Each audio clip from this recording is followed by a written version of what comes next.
Hello everybody! Welcome back to 17 Carat K-Pop.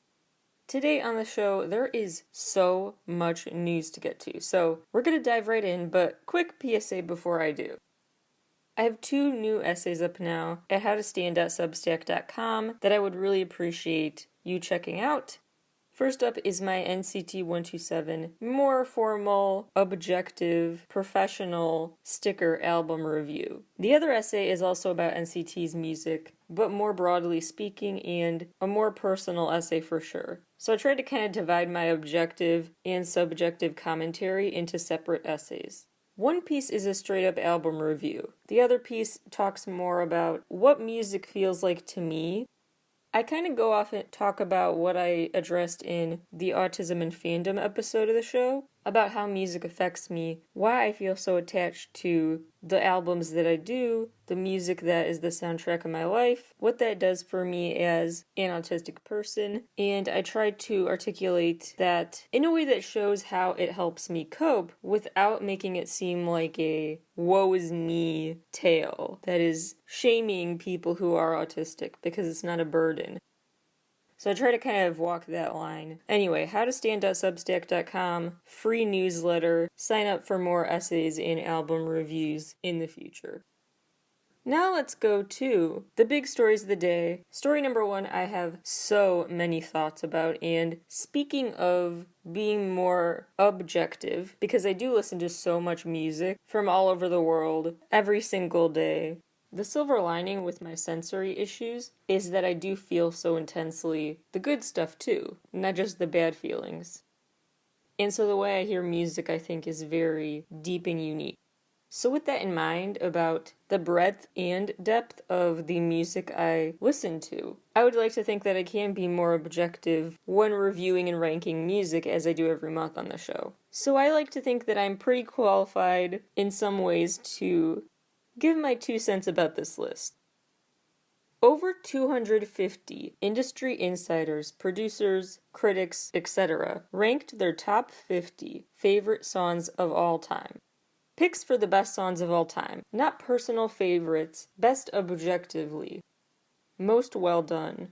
Most iconic for a reason. And then the people who participated in those rankings had all their answers combined and compiled, and the result is, for the first time in 17 years, an update from scratch.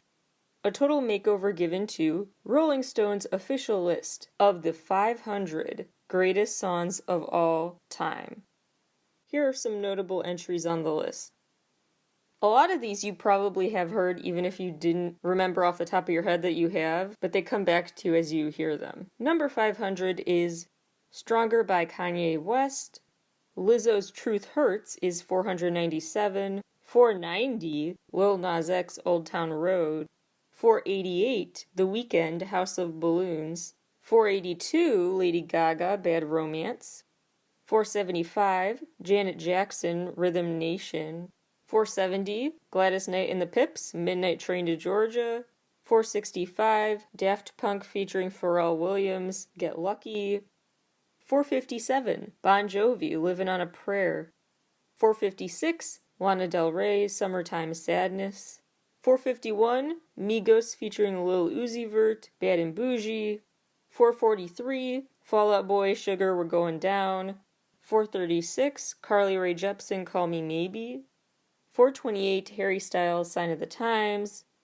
426, Nicki Minaj, Super Bass. 373, Drake, Hotline Bling. 346, BTS, Dynamite.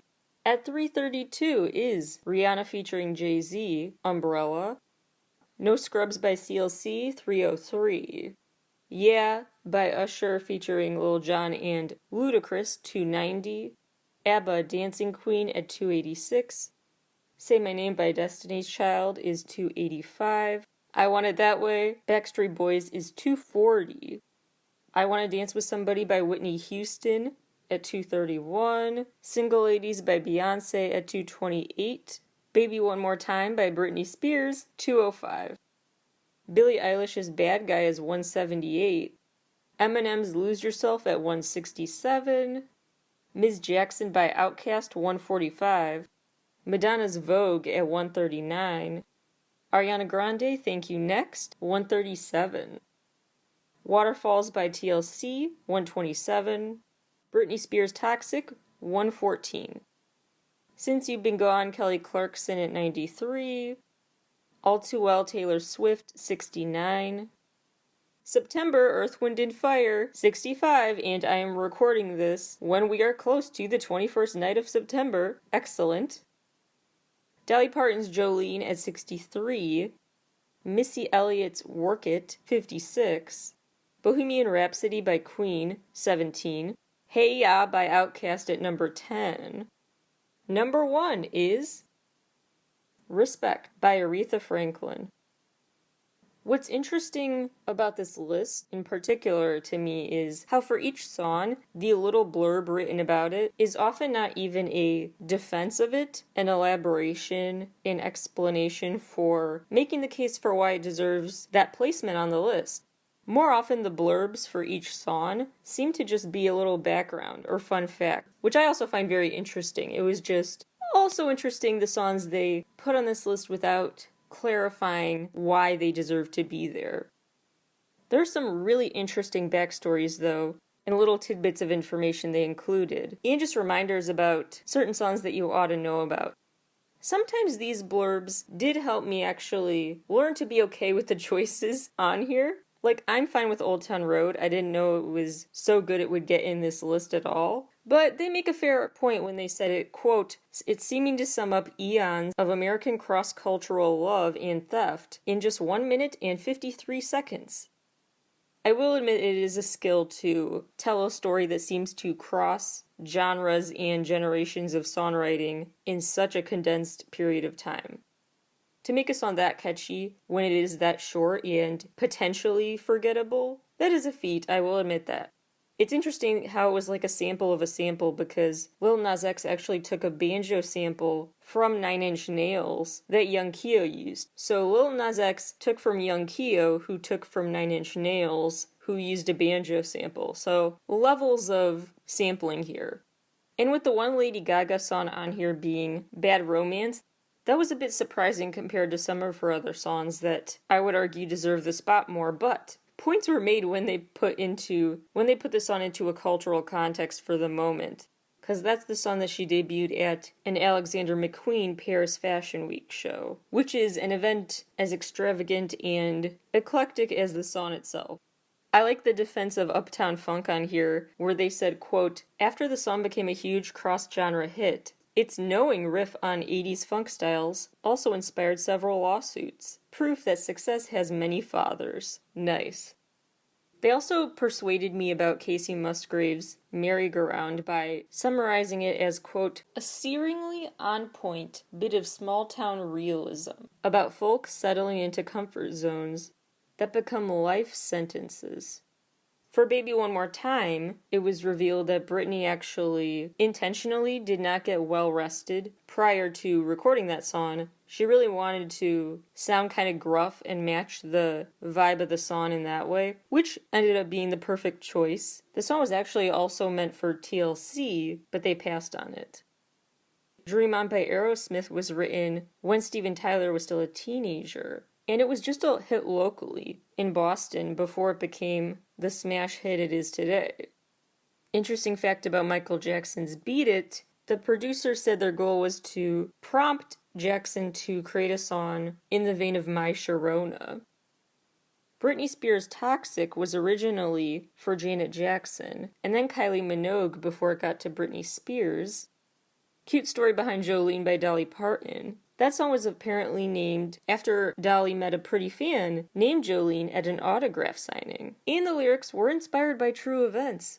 Because apparently Dolly's husband, his banker, was crushing on him big time. So her husband seemed to love going to the bank because he loved the flattery and attention the banker was giving him. And so that's why then Dolly wrote a song saying, Jolene, I'm begging you, please don't take my man.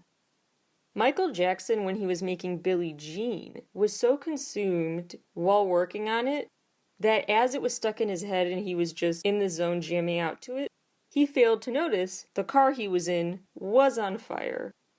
Outkast's Hey Ya was apparently completed very quickly after Andre 3000 started playing around on an acoustic guitar. The ideas just flowed out of him. The song was actually originally called Thank God for Mom and Dad.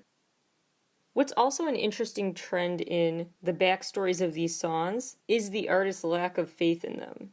Like, Lorde wrote Royals in about a half an hour when she was 15 and didn't think much of it. Billie Eilish was worried Bad Guy would not take off because it didn't have a hook.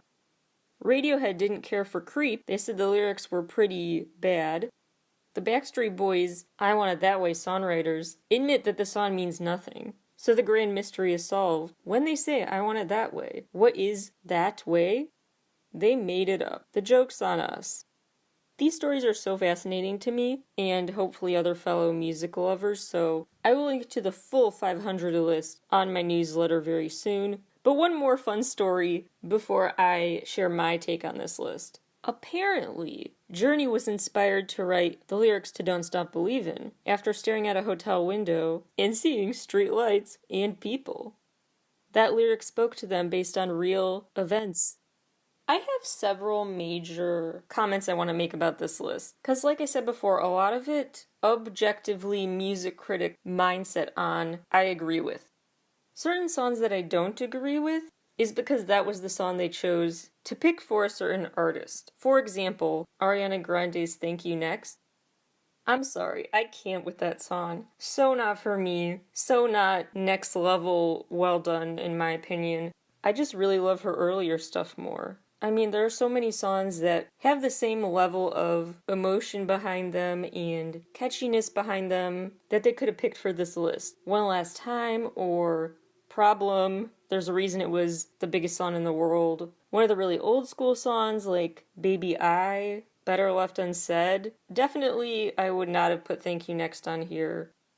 And with Green Day, they're on here for Basket Case, which I will allow. That's a really, really touching song. Really powerful and important. I support that being on here. But if they were only going to give one slot to Green Day, why is it not to Boulevard of Broken Dreams? I did not see Boulevard of Broken Dreams on here. And with Kendrick Lamar, the one song on here is All Right, which made it to 45th place. That does deserve tons of props. It became a protest anthem in a unique way. It wasn't just sheer rage or sheer despair. It was uncharacteristic for that type of anthem, optimism. It was just really well done and conveyed some important emotional nuances. So yes, that's a masterpiece song. But that's all he gets credit for here. Where is anything off of the album I can't say the name of on this show? What a masterpiece. The darn album, if you will. There were a handful of songs that, before I read this list, I was really, really hoping to see on it. That I was thinking, objectively, that is so well done. And also, I personally like these songs. I better vouch for them. I better see them on this list. All of them were on here. Dream On and Smells Like Teen Spirit at number 5. Excellent. Miyavi does an excellent cover of that, by the way. You should check that out. That's such a perfect song to summarize both a feeling of angst and being ostracized and angry and all sorts of other emotions at once. Such a perfect song anyway. White Stripes by Seven Nation Army. Britney, of course. Backstreet Boys. Gotta have that stuff on here. Earth, Wind & Fire, September, such a crowd pleaser for a reason. So I think the one song in particular I was waiting to see on here that I did not see is Boulevard of Broken Dreams. Now as for BTS's Dynamite being on here, my totally honest opinion. Well, first of all, let me read you their reasoning. Quote, a landmark, hegemony-shattering moment for the world-conquering South Korean group. Their intertwined vocal talent, led by youthful standout Jungkook, put over the track, and then they go on to give a quote from one of the songwriters about this being the ideal English language crossover song for them. It's just a little ironic to me that the main reasoning they give is that this was their hegemony-shattering cross-cultural moment, and then they follow that up with a quote about how this was an English language song that was supposed to help them have a sound deemed palatable for US radio, is basically the quiet part of the sentence. Look, I love Dynamite, don't get me wrong. But if I'm thinking about ranking objectively the quality and the intricacies of and the beauty in all sorts of BTS songs from throughout their discography. I honestly don't know if Dynamite would even be in my top 100 for BTS's discography. It's great, but they have so many more songs that are so unique, so artistic, and multidimensional, and personal, and emotionally impactful. Those types of reasons for inclusion on this list at times seem to be missing. So I love that they have a shout out on here. I love Dynamite. I just would have loved to see more BTS and more Korean music overall. More non-English language songs overall, actually. And maybe that was part of the criteria. Maybe it was specifically English language works, but that says a lot about who's casting these votes and who isn't. I would love to see a more global voting team put together a list and see what the differences are. That's just my take on it. And definitely, coming up on the show, I will reveal something I've been working on for a long time now, and way before I heard about Rolling Stone redoing their top 500 list. But I'm working on thinking about doing a similar thing for K-pop specifically. Now, I don't have the contacts to reach out to over 250 critics and writers and producers in the world of K-pop, so I can't do this ideally. But I could try to do it on my own, just as objectively as I can, based on the sheer volume of and time spent consuming K-pop music. I think I could do a pretty good job critiquing and ranking a list of my own, so might have an upcoming episode about my version of this list, the K-pop edition. And ideally down the road, if my podcast career really goes next level, I will be able to orchestrate something bigger with more input. That's a big dream episode / writing pitch of mine. You heard it here first. Okay, I really had to let out some steam there and rant and rave about some of my favorite songs of all time. Now let's speed this up a little and move on to more of your miscellaneous K-pop news of the week. BTS spoke at and performed Permission to Dance at the 76th UN General Assembly. They joined President Moon Jae-in there, as they have been, by him, recently appointed special envoys for this initiative called SDG, Sustainable Development Goals for the World, promoting this 5-part plan to improve the world, to reset the world in a way, for a new chapter. The focus is on working together as a globe, equal rights, climate change, ending poverty by 2030, and ending this pandemic. They are officially now holding the title of Special Presidential Envoys for Future, Generations, and Culture. President Moon Jae-in spoke so highly of BTS, it was so touching, I'm so proud of them. He said, quote, "Some had even asked if we could invite BTS to hold a K-pop night when they make state visits. As such, you have been of great help diplomatically," unquote. What's really wild is the streaming numbers, because when BTS gave their 7-minute speech, there were 980,000 people tuned in. After the speech was over, 50,000. From 980 to 50. The expected number for streaming the entire event, really. But wow, did they prompt a surge in attention. And I am so glad, because they have the ear now of not just all those viewers, but people in 193 different nations, hearing what they had to say in a really wonderful speech. I'll skip around a little, so this isn't sentence to sentence what they said, but still all direct quotes from them. "I learned that there are many young people interested in environmental issues and choose it as their field of study. The future is unexplored territory, and that's where we, more than anyone, will spend our time. And they are searching for the answers. I hope we don't just consider the future as grim darkness. We have people concerned for the world and searching for answers. There are still many pages left in the story about us, and I feel like we shouldn't talk like the ending has already been written. Sometimes it feels like the world is stuck in place. It feels like you've lost your way. There was a time when we felt the same way. I've heard that people in their teens and 20s today are being referred to as the lost generation, that they lost their way at the time they needed the most opportunities. But I think it's a stretch to say they've lost. They are not lost. They are finding new courage and taking on new challenges. Instead of the lost generation, a more appropriate name would be the welcome generation. Because instead of fearing change, this generation says welcome and keeps pushing ahead. If we believe in possibilities and hope, even when the unexpected happens, we won't lose our way, but discover a new one. Some of you heard the news that we were coming to the UN, and a lot of you were wondering whether we were vaccinated. And yes, all 7 of us, of course, we received the vaccine. We thought the world stopped, but it continues to move forward. I believe that every choice that we make is the beginning of change, not the end. I hope that in this new world, we can say to each other, welcome. I love that so much, reframing it as, we are not the lost generation, we are the welcome generation, open to a new level of possibilities and partnerships and community with others. We are pushing for a better world transformation. We are ready for that big change, and it's our future we're dealing with. I just think they did a beautiful job of summarizing how people around our age feel right now, and giving us encouraging words for the future to get out of the despair we could feel when we hear about crushing deluges of bad news happening. They basically pulled a Mr. Rogers and told us to look for the helpers and have faith in the fact that so many people in our generation are in training to become those helpers if they haven't already.